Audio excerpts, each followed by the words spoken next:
Ladies and gentlemen, welcome to the road to 2000. So this game was actually brilliant. I think I played 3 brain moves if I'm not mistaken. So this game was very good. So let's get into it and see what happened. On this game was playing as black and my opponent was playing as white. My opponent started with the pawn to b3. The Larsen Attack, I don't know how to read the other way, but it's named something, names or something.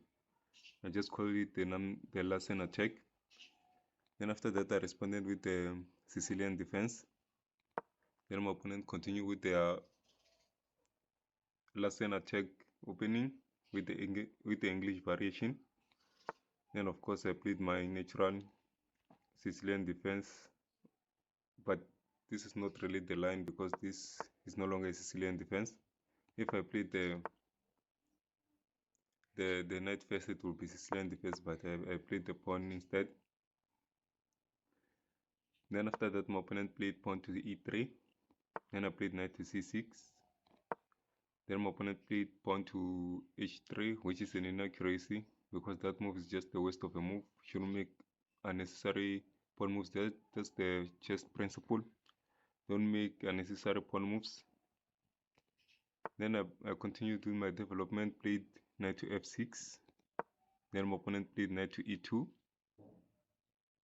which is a weird play, but it's still good. The computer says it's good, so who am I to question that? Then I played pawn to e5. Then my opponent played pawn to g4, which is very bold. Opening up the king side castling position is very bold and very, I don't have the way to call that, but bold is the way that I can come up with. So after that, I played bishop to e7, kind of protecting my knight, but I don't know what I was protecting it from because there's no really attack there. Then my opponent played knight to g3. Then I castled the king side, and on this position, it looks dangerous to castle the king side because the pawns are really attacking, but there's no much threat there, so castling the king side is not bad in this position. Hence the computer says that is the best move. Then after that, my opponent played pawn to g5, attacking my knight. Then I just move it to d5.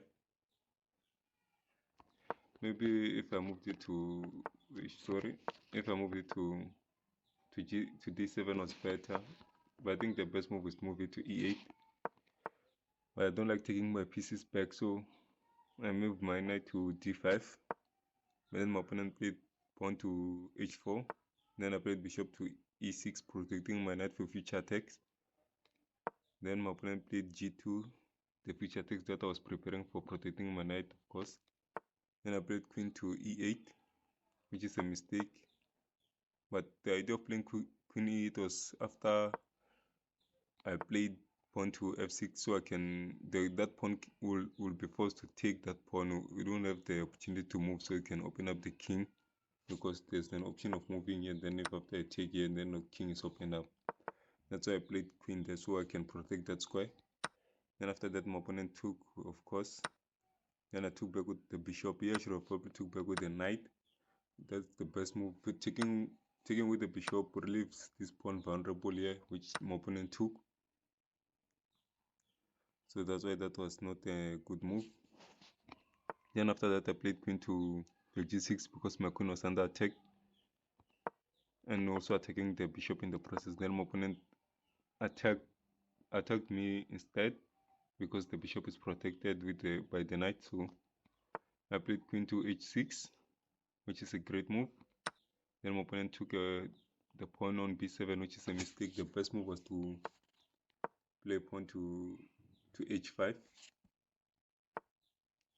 Then after that, I took that pawn for sense that the moving forward the pawn forward was the best move there.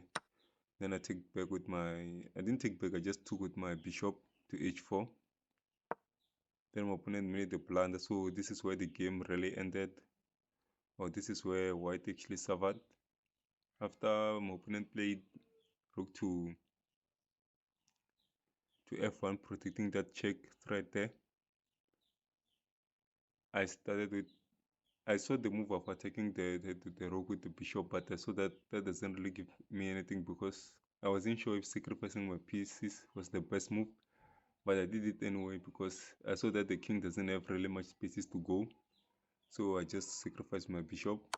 I played the first brilliant move, bishop to h2 with a check. Of course, the bishop can be taken by the rook. And of course, my opponent took back, then I took with my rook. I can say this is a brilliant move number 2, but the computer doesn't record that, but I'm sure this is a brilliant move number 2. Then my opponent took back with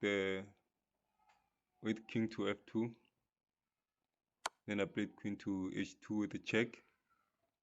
Then my opponent played king to e1. Then I played queen to g3 with another check. Then the king has only 2 squares. The square that allows the